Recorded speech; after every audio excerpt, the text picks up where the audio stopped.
changing yourself to change your life. Meaning, your life cannot change by changing everything outside of you. Your life changes from changing you. As you change, your life around you will also change. So how do you change yourself? You change yourself by facing yourself, by looking at, how am I thinking? Who am I being? How am I acting? Because ultimately, who you're being, how you're thinking, your beliefs, all of these things influence your actions, which create your life. Through this process, you'll be able to see all of the little beliefs that are holding you back, that are keeping you limited and suppressing you being authentic in life, you being yourself, you being able to express yourself and to be embodied in your true essence, in your true way of life. When I say true self, I mean being able to go after the things you like, being able to do the things you like.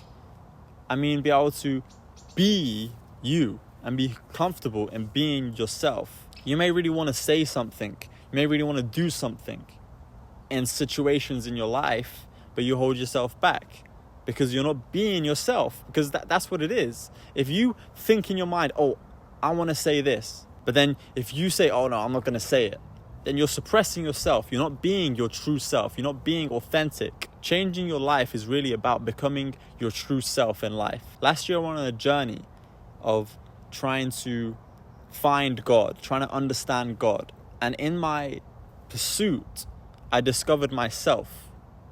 Through this journey, I discovered who I was. I discovered, ideas about God and all this thing. But the most important thing of that journey was me discovering who I am and my divine destiny. Bah, bro, that's a heavy word, yo. That's a heavy word. We might keep it in. We'll keep it in. But your purpose is what I'm trying to say. The reason why I said divine destiny in that way, it just kind of flowed out.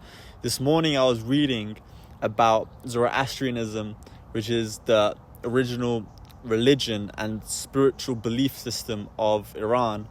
And it was talking about their belief of how you can reach and find your higher calling in life. And they call it a divine destiny or a higher calling. That means being able to be in your purpose. And when you're in your purpose, you feel fulfilled, you feel like yourself, and you feel alive. Because that's why you came here. You came here to fulfill your purpose. So when you're in your purpose, you feel like you're living, because that is what you intended to do in your life. So as you try and change yourself, you're going to see all of these limiting beliefs. This is the term, limiting beliefs. Beliefs and thoughts, systems of thought. A belief is really a system of thought that hold you back, limit you from being able to express yourself, from being able to embody yourself, and from being able to really live the life that you truly desire in your heart. And I was thinking about this last night. Really, becoming your true self is about opening your heart and living through that. Living with an open heart. And that means living with your truth. That means living in joy. That means going after the things that bring you joy.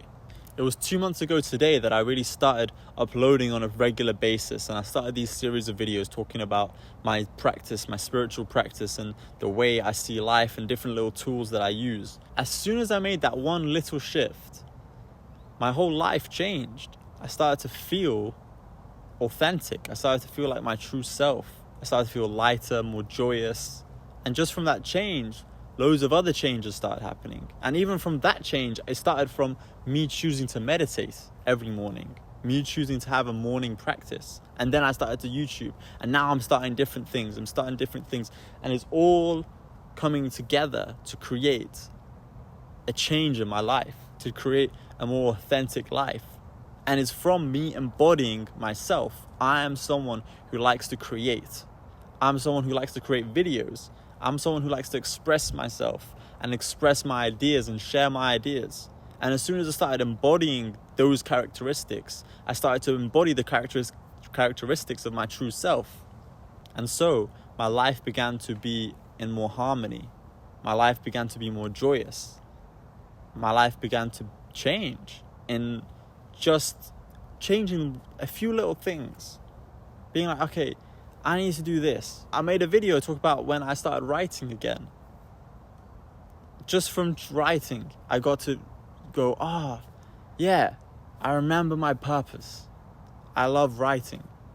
Just sitting down, and I didn't even really write. I just kind of sat there and just came up with ideas. But doing these things, it just makes you more authentic to you. To be able to sustain an authentic life, you have to look at your shadow self. You have to look at the most repressed parts of you and why they're repressed. How did that end up happening? Why do I act these certain ways unconsciously? There's certain times in life where you want to do something and then you can't. You just feel like these are the parts of ourselves we're not in control of. These are the parts of ourselves that bring us insecurity because they stem from some sort of wound. And when it's just running on autopilot, not healed, not addressed, barely even looked at, mostly ignored, then we're not in control of ourselves. There's a whole part of ourselves that we're ignoring and it's just kind of going. It's called shadow work, and is really about asking ourselves why. Why am I not in control of myself in this way? Why does this thing take over my life when I don't want it to? And then we realize the deeper wound of that, and then we heal the deeper wound by reaffirming to ourselves that we are safe in the present. Dance is also another thing that helps us heal. It makes us feel safe within our bodies. It makes us feel joyous. And these things are close to our authentic selves because we are joyous beings. We are joyous humans. We are joyous. That's what I believe, at least. I believe we humans, is natural for us to be in joy.